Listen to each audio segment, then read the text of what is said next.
So we've talked about timing and spacing and the importance of it in your animations.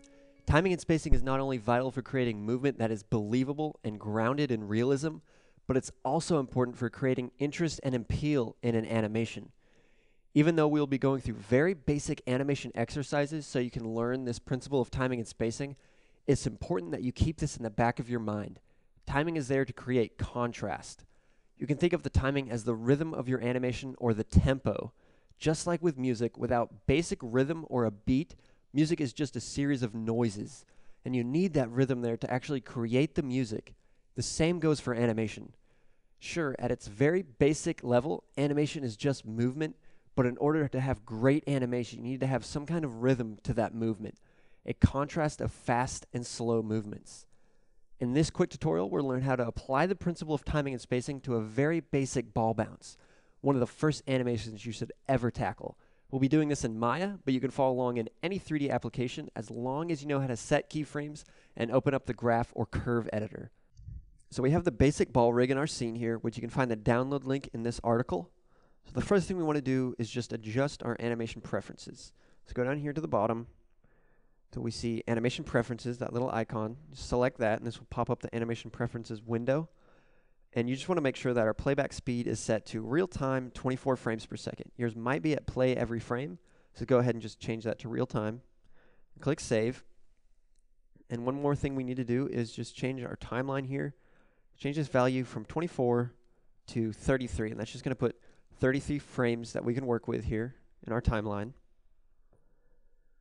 So now we need to go to our front view. So this animation is going to be done entirely in the front view. We're not going to have any side-to-side movement. This is just going to be the ball bouncing up and down. So you can go to Panels, Orthographic, Front. I'll just pop us into the front view there. All right. So now what we want to do is select this red control. And this is the movement control. This is the main movement control for our ball. So anytime we're going to have the ball moving around our viewport here, that animation will be done on the main movement control here. So with that selected, I'm going to press W, and this will bring up our translate gizmo. And we just want to move this in the Y direction. So in the translate Y, we're just going to select this top arrow here and just bring that up. And I want to go over here to the right, and we need to change this translate Y value. I'm just going to set it to 10.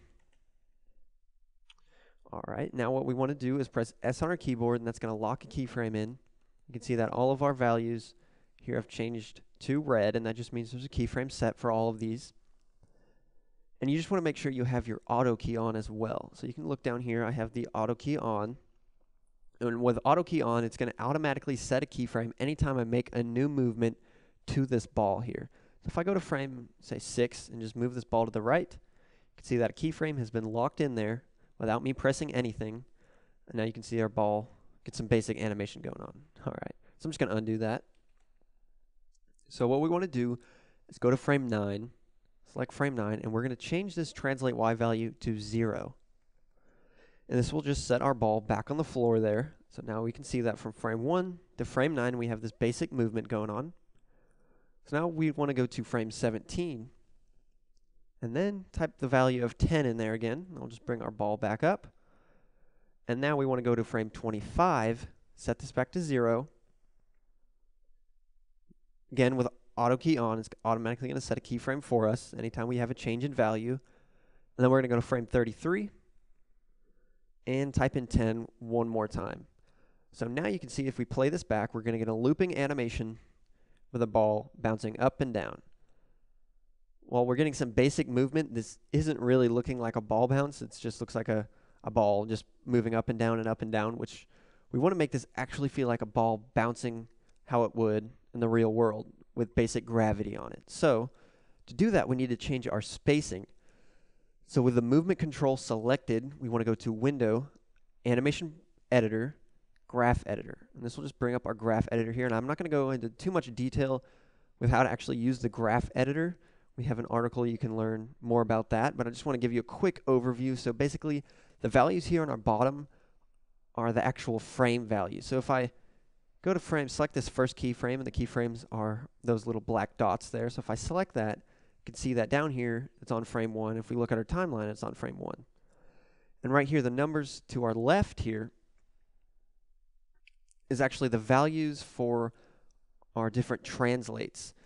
So you can see that I have the value set to 10 on frame 1. If we look over here, it's reflected on our graph editor. We see the little 10 there, and our keyframe is right lined up with that 10. So that's just the value reflected in the attribute editor. So if I wanted to, I could select this keyframe and drag this up, and if you notice to the right in the attribute editor, as we drag this value up, say we go somewhere around 15, you can see that it's set 15 right here in the graph editor. If we look to the right, we can see it's set around 15 as well.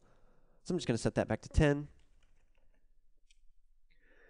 And we have the curve going on here, and the way we have it right now is it's actually making our ball slow down just before it hits the ground, which is not what happens in real life. In real life, when gravity takes over, as the ball drops, it'll slowly drop faster and faster until it hits the bottom. Right now, it's actually dropping, and then we get this big kind of arc down here, and that just means it's actually slowing down. So just before it hits the ground, it actually slows down. So to change that, we want to marquee select all of these curves here, all the keyframes, and I'm just going to select this translate Y. Make sure we're working with just the translate Y curve. Click select, just drag a selection around that entire curve. Go up here, and I'm just going to select this free tangent weight. You can see, if you take notice, that our tangent handle, this little circle here, is a solid circle, but as soon as we select this free tangent weight, it becomes a square. And you can see that's no longer solid here, and that just means our weights are free, and we can actually change these curves here. So if I go to this frame 1, and I select this, just a single keyframe here, and I select this tangent handle, you see that it turns yellow, and now if I hit shift and click, it's going to drag that out. You can see that the curve, as we bring it in, it gets narrow, and we drag it out, it becomes a nice arcing curve, and that's what we want. So we kind of want to bring that out there. Now we're going to go to, we want to go to this keyframe on frame 9 here. We want to select that, and this time we want to select the tangent handle. Either one will work. We can select either side, and we hold shift and click and drag that all the way in. All right, that's how we want. So now when we look here, is that if you can imagine a ball bouncing in real life, you can see that this is kind of the arc that a ball would actually take. Before, if we had this stretched out, you can kind of see we're getting that slow into the bounce there, which we don't want. So we just want to bring that in. I'm going to go to this keyframe, frame 17, select that, and I want to select the tangent handle there, and just hold shift again. We're going to drag that out just to widen that up a bit. All right, great. Now I want to select this keyframe, frame 25, and we're going to do the same thing we did for the keyframe on frame 9, and this time we're just going to bring this in by selecting one side of the tangent handle and holding shift to bring that in. And then finally, I'm going to select this last keyframe here on frame 33, and now we're just going to bring that out just a little bit. So now if we zoom out here, you can kind of see that this is looking quite a bit better, and I'm actually going to change this keyframe here. I'm just going to pull that tangent handle out just a bit by selecting it, holding shift. We just want to bring that out. So now we have this nice, you can already kind of see the bounce going on just in the curve here. So if I minimize the curve editor here, and now if we play this back, go to frame 1, and I'm just going to go to show here. I'm going to hide the curve, so just go to NURBS curves. Now we just have the basic ball here.